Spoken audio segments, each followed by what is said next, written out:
अज़ीज़ान मोहतरम, अस्सलामु अलैकुम वरहमतुल्लाहि वबरकातुहू। कुछ ज़ाती मसरूफ़ियत के तहत हम कई दिन से वीडियो अपलोड ना कर सके, उसके लिए माज़रत ख्वाह हैं। नाज़रीन इकराम, आज हम जिस मौजू पर बात करने वाले हैं उसका उन्वान है वक्ती नमाज और दायमी नमाज।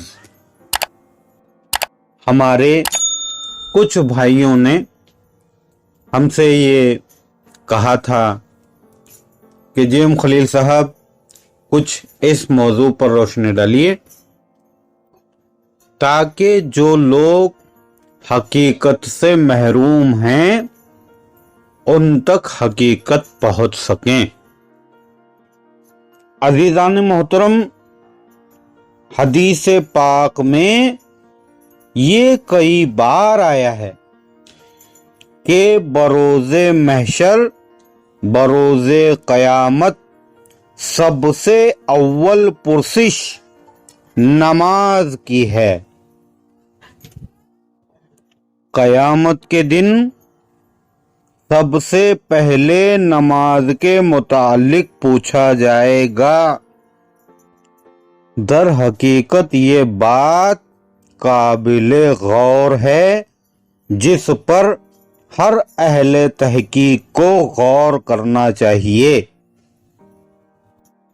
गौर व फिक्र का मकाम है कि वो कौन सी नमाज है जिसके मुतालिक बरोज़े महशर अव्वल पुरसिश है। क्या वो यही नमाज है जो रुकू और सुजूद के साथ अदा की जाती है?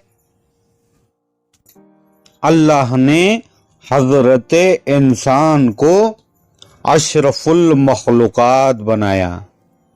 तमाम मखलूक में सबसे अफजल, सबसे बेहतर मखलूक हजरत इंसान है।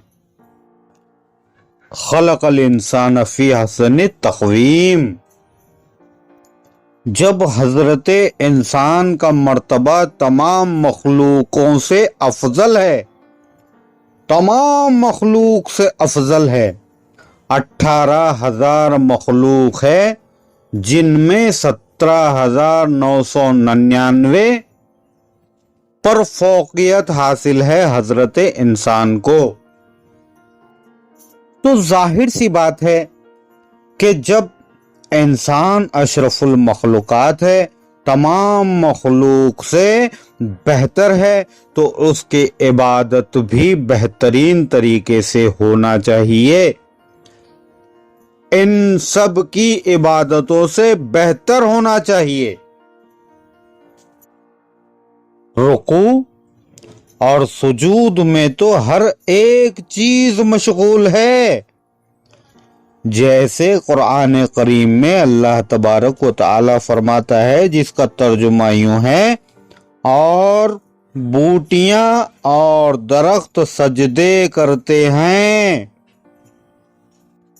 फिर अल्लाह तबारक व तआला सूरह नूर में 5वें रुकू में फरमाता है, क्या नहीं देखते तुम,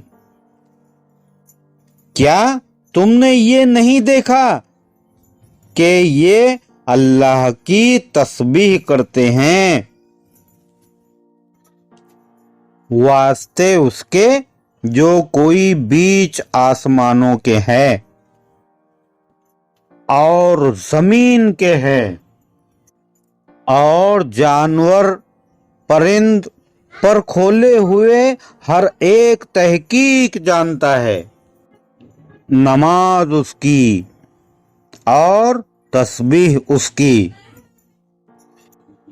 फिर अल्लाह तबारक व तआला सूरह नहल में फरमाता है, क्या नहीं देखा उन्होंने कि उसकी तरफ पैदा किया अल्लाह ने हर चीज से, پھرتے ہیں سائے اس کے داہنی طرف سے اور بائیں طرف سے سجدہ کرتے ہوئے۔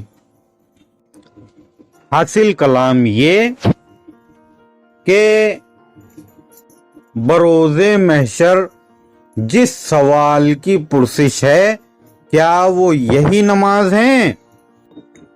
حدیث شریف میں آیا ہے کہ جو شخص دائمی فرض کو پورا نہیں کرتا اللہ تبارک و تعالی اس کے وقتی فرض کو قبول نہیں کرتا۔ اور انسان کا دائمی فرض ہے اللہ کی یاد۔ ایک لمحہ بھی اللہ کی یاد سے غافل نہیں ہونا چاہیے۔ جس دل میں اللہ کا ذکر عملی طور پر نہ اترا ہو وہ دل حقیقت میں مردہ ہے۔ تو ہر بات تحقیق انسان پر فرض ہے کہ وہ علم شریعت کے ساتھ علم طریقت بھی حاصل کرے، کیونکہ شریعت سے علم حاصل ہو جاتا ہے لیکن طریقت سے عمل حاصل ہوتا ہے۔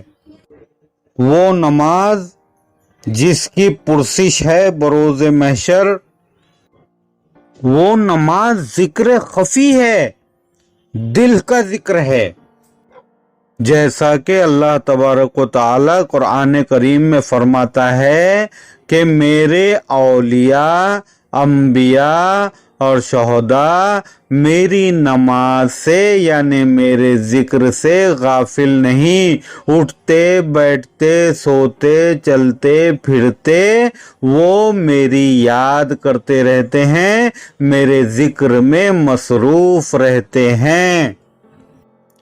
اسی موضوع پر ہمارے فاضل دوست عمر بارابنکی فرماتے ہیں کہ کون کہتا خدا نہیں ملتا؟ آپ نے یہ غلط کہا، دیکھو راہ توحید پہ چلو تو صحیح، اپنی آنکھوں سے پھر خدا دیکھو۔ تیری صورت ہے صورت معبود، اس نے قدسی میں یہ کہا دیکھو۔ اس کی صورت کو دیکھنا ہو اگر سامنے رکھ لو آئینہ دیکھو۔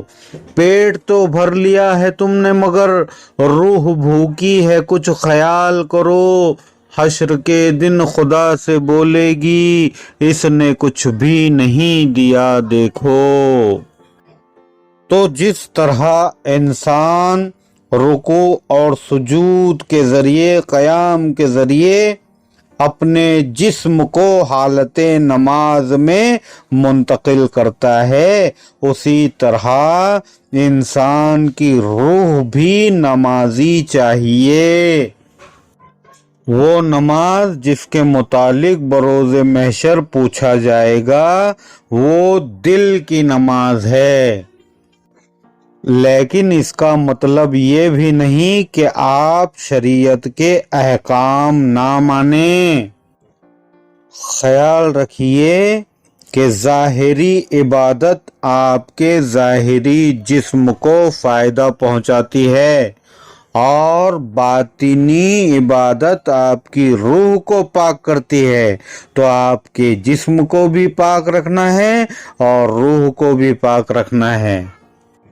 مولا کریم ہر انسان کو اپنا مقام سمجھنے اور حقیقت جاننے کی توفیق عطا فرمائے، آمین ثم آمین۔